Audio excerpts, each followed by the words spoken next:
మసాలాలో సహజమైన రుచి ఎన్ఎస్పీ మసాలాతో 100% natural spices, no chemicals and preservatives, pure flavour, strong aroma with NSP masala. Andhra Pradesh రాజధాని అమరావతికి అంతర్జాతీయ విమానాశ్రయం రావడం తథ్యం.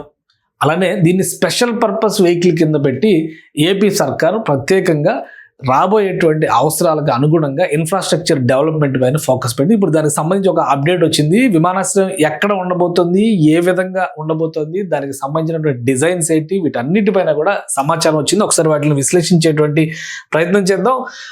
ఆంధ్రప్రదేశ్లో ఇంటర్నేషనల్ ఎయిర్పోర్ట్, రెండో ఇంటర్నేషనల్ ఎయిర్పోర్ట్ కింద చెప్పాలి, విజయవాడ పక్కన వచ్చినటువంటి ఈక్వేషన్స్ చూస్తే కనుక. కానీ అమరావతిలో ఈ ఎయిర్పోర్ట్ రావడం ఖాయం అనేటువంటి విషయం అందరికీ తెలిసిందే. దీనికి సంబంధించినటువంటి డీటెయిల్స్ కొన్ని వచ్చినాయి.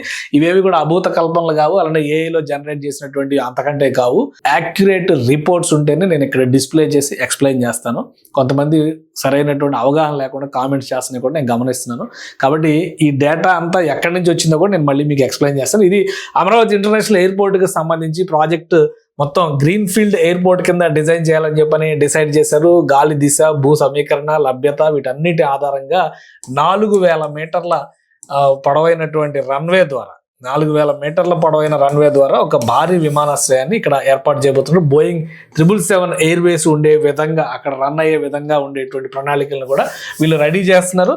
అలానే దీనికి సంబంధించినటువంటి డిస్క్రిప్షన్, డీటెయిల్స్ నేను మరికొన్ని వివరాలు ఇస్తా. రన్వే వివరాలు 4000 మీటర్లు, వెడల్పు 45 మీటర్లు, సమాంతర ట్యాక్సీవే 4000 మీటర్లు, అలానే రన్వే షోల్డర్, ఇవన్నీ కూడా టెక్నికల్ డీటెయిల్స్. మనం మరీ లోతుగా వెళ్ళినా కానీ పెద్దగా కన్ఫ్యూజన్ తప్పితే ఉపయోగం ఉండదు. కాబట్టి అవి డీటెయిల్స్, కానీ ఆ డీటెయిల్స్ అన్ని మన దగ్గర ఉన్నాయని తెలియాలి కాబట్టి ఎక్స్ప్లెయిన్ చేస్తున్నా.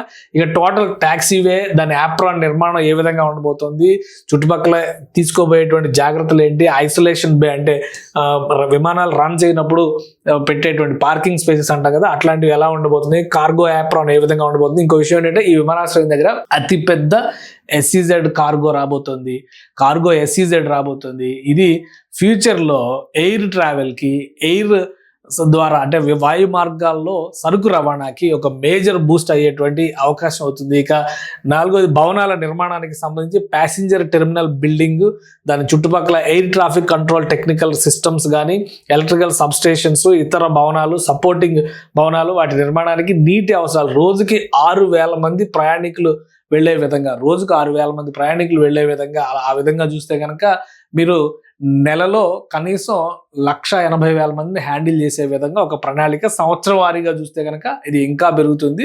అలానే సిబ్బంది, నీటి అవసరము, సందర్శకులు వీటన్నిటికి తగ్గట్టుగా ఒక ప్రణాళికను డిజైన్ చేశారు. ఇతర సదుపాయాలు, పంప్ రూమ్ కానీ, అండర్ గ్రౌండ్ వాటర్ ట్యాంక్స్ కానీ, ఓవర్ హెడ్ ట్యాంక్స్ కానీ, అలానే స్టాటిక్ ట్యాంక్ కానీ, కూలింగ్ పిట్స్ కానీ, వాచ్ టవర్స్ కానీ 12 వాచ్ టవర్స్ నిర్మించబోతున్నారు.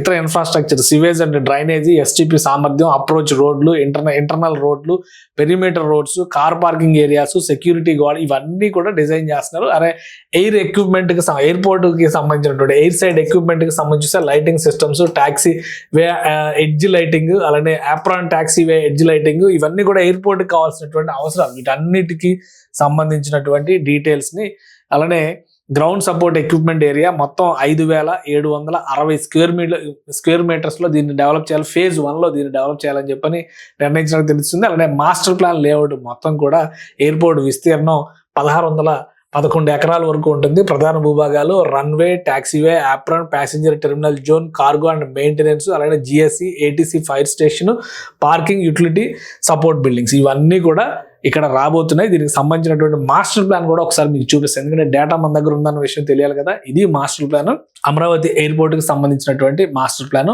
దీని ఇంటీరియర్స్ అంటే ఈ లోపలి ప్లాన్ ఇక్కడ మళ్ళీ ఇంకొక ఇది కింద చూపించారు. సో మొత్తం ప్లానింగ్, డిజైనింగ్ అంతా చేసింది ఒక అల్లాటప్ప కంపెనీ కాదు. మనం ఏమి ఉత్తుత్తి మాటలు చెప్పడం లేదు, అది కూడా మీకు క్లారిటీ ఇస్తాను. మొత్తం ఈ డీటెయిల్స్ అన్ని తయారు చేసింది కేంద్ర ప్రభుత్వానికి సంబంధించినటువంటి రైట్స్ సంస్థ, ఎయిర్పోర్ట్స్ డివిజన్ దీన్ని మొత్తం కూడా డిజైన్ చేసింది. సో రైట్స్ సంస్థకు ఉన్నటువంటి ప్రత్యేకత కూడా మనం తెలుసుకోవాల్సినటువంటి అవసరం ఉంటుంది. ఇది రైట్స్ కేంద్ర ప్రభుత్వ రైల్వే శాఖకి సంబంధించినటువంటి ఇండియా రైట్స్ అంటే ఏంటి, రైల్ ఇండియా అలానే ఇన్ఫ్రాస్ట్రక్చర్కి సంబంధించినటువంటి ఇది ఇన్ఫ్రాస్ట్రక్చర్ ఫ్యూచర్ అని చెప్పి ఇన్ఫ్రాస్ట్రక్చర్ పీపుల్ అనేటువంటి పేరుతో అనేక రకాల వ్యవస్థల్ని రూపొందించడానికి మన దేశానికి సంబంధించినటువంటి రైల్ ఇన్ఫ్రాస్ట్రక్చర్ కావచ్చు, ఎయిర్పోర్ట్స్, అందుకే ఎయిర్పోర్ట్స్ డివిజన్ అనమాట, ఇవన్నీ కూడా తయారు చేసేటువంటి సంస్థ ఇది. అమరావతిలో ప్రత్యేకంగా ల్యాండ్ కూడా కేటాయించారు, రీజనల్ ఆఫీస్ని కూడా అక్కడ ప్రారంభించబోతున్నారు. ఈ సంస్థ రూపొందించినటువంటి డిజైన్, ఆ డిజైన్ మేరకు ఇవన్నీ కూడా ప్లాన్ చేశారు. దీన్ని ఒకసారి మనం వెళ్ళి చూస్తే కనుక క్లారిటీ పిక్చర్ అంటే యాప్రాన్స్, ఎయిర్పోర్ట్కి సంబంధించినటువంటి డిజైన్స్, వీటన్నింటినీ టెక్నికల్ అంశాలను వివరిస్తూ ఎలక్ట్రికల్ సబ్స్టేషన్స్ ఏముండాలి, ఇటీవలే దీనికి సంబంధించినటువంటి ఫైల్ క్లియర్ అయింది. రాష్ట్ర ప్రభుత్వం దృష్టికి దీన్ని తీసుకురాబోతున్నారు. వాటర్ రిక్వైర్మెంట్ ఎంత పర్ డే ఏంటి, ఈ డేటానే నేను సమరైజ్ చేసి ఈజీగా ఉంటుందని తెలుగులో చూపించాను. సో టోటల్ ప్రాజెక్ట్ డీటెయిల్స్ అన్ని కూడా మన దగ్గర ఉన్నాయి. ఇందులో చాలా విషయాలని డిస్కస్ చేశారు. ఈ విషయాలన్నింటినీ కూడా ప్రజలతో పంచుకోవడం అనేది సాధ్యం కాకపోవచ్చు, అందుకనే మీకు డీటెయిల్గా ఈ ఇన్ఫర్మేషన్ అంతా కూడా ఇచ్చాను. ఇంకొక విషయం ఏంటంటే లొకేషన్ ఎక్కడ వస్తుంది అనేది ప్రతి ఒక్కరిలో ఉన్నటువంటి సందేహం. లొకేషన్ పైన క్లారిటీ ఇచ్చేటువంటి ప్రయత్నం చేస్తాం. కొంతమంది గతంలో కూడా నేను చెప్పాను, ఇదే ఏరియాలో రాబోతుంది ఎయిర్పోర్ట్, దీనికి సంబంధించి భూ సమీకరణ లేదా భూ సేకరణ ఏ విధంగా ముందుకెళ్తారనేటువంటి విషయాన్ని కూడా డిస్కస్ చేసాం. ఈ ఏరియా ఏదో కాదు, నంబూరు దగ్గర ఎయిర్పోర్ట్ రాబోతుంది అనేటువంటి విషయాన్ని మనం డిస్కస్ చేసాం. ఇక్కడ కంటమరాజు కొండూరు అనేటువంటి ఏరియా ఉంది, అలానే గొల్లమూడి అనేటువంటి ఈ ఏరియాలోనే ఇక్కడ భూ సేకరణ జరిగేటువంటి అవకాశం ఉంది. దాదాపు ఒక 5-6 వేల ఎకరాల భూములు సమీకరణ చేయొచ్చు. దానిలో ల్యాండ్ పూలింగ్ ద్వారా వస్తే కనుక ఎక్కువ చేయాల్సి వస్తుంది. అదే భూ సేకరణ ద్వారా అయితే తక్కువ చేసినా కానీ దాన్ని పూర్తి స్థాయిలో ఉపయోగిస్తారన్నమాట. సో లొకేషన్ ఇక్కడ గొల్లమూడి నుంచి మనం చూస్తే నంబూరు ఇటు ఈ ఏరియా మధ్యలో వస్తుంది.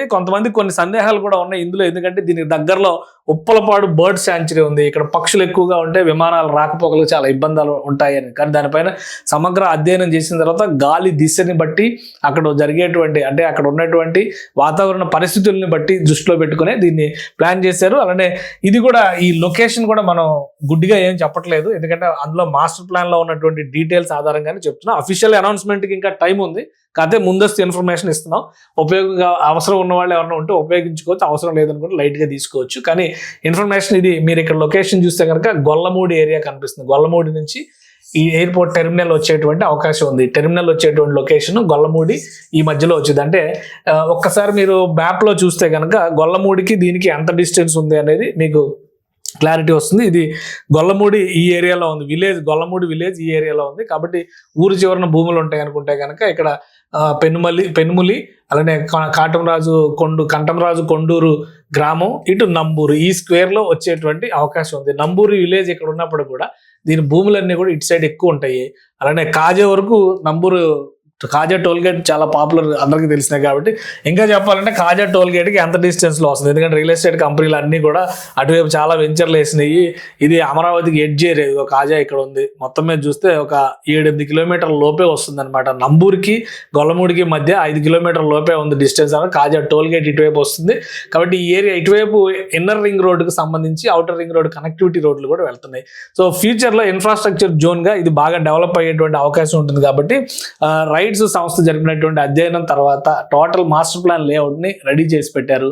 5,000 ఎకరాల వరకు భూములు అవసరం అవుతాయని చెప్పి అంచనా వేస్తున్నారు. అక్కడే కార్గో లాజిస్టిక్స్కి సంబంధించి ఒక SEZ ని కూడా నోటిఫై చేయాలని చెప్పి అనుకుంటారు. ఇదంతా కూడా అవుటర్ రింగ్ రోడ్డు పరిధిలోకి వచ్చేటువంటి ఏరియాస్ అవుతాయి. సో అమరావతి అంతర్జాతీయ విమానాశ్రయం పైన కొంత స్పష్టత వచ్చింది ఈ నివేదికల ఆధారంగా చూస్తే. ఈ అధ్యయనాల సారాంశాన్ని రాష్ట్ర ప్రభుత్వం పరిశీలించిన తర్వాత ఒక నిర్ణయం తీసుకునేటువంటి అవకాశం ఉంటుంది. కానీ రైట్స్ సంస్థ రూపొందించినటువంటి నివేదికలు కాబట్టి వీటిని నమ్మడానికి అవకాశం ఉంది. మనం ఫైనల్గా డెసిషన్ రాష్ట్ర ప్రభుత్వం చేతిలో ఉంటుంది. సో ఏరియా ఒకటి ఫిక్స్ అయింది, దాని స్కేల్ ఎంత అనేది, అమరావతి ఎయిర్పోర్ట్ స్కేల్ ఏ సైజులో ఉండబోతుంది అనే దాని మీద కూడా ఒక క్లారిటీ వచ్చింది.